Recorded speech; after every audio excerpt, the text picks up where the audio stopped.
Today we are breaking down student meal idea, tuna corn rice bowl, a filling meal that keeps the total near $3.50.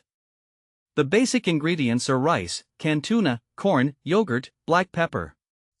The smart part of a budget meal is layering texture and flavor instead of buying expensive ingredients. Start with the ingredient that needs the longest cooking time, then add the quick ingredients near the end so they keep their texture.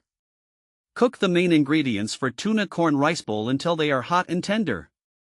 Season simply, plate it nicely, and keep the portion filling without raising the cost.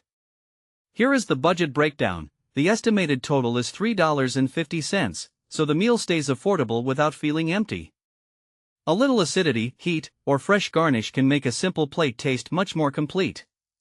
That is the real budget cooking trick. Use a few flexible ingredients, cook them in the right order, and build flavor as you go. Save this idea for the next low-budget grocery day, and follow for more practical meals and food facts.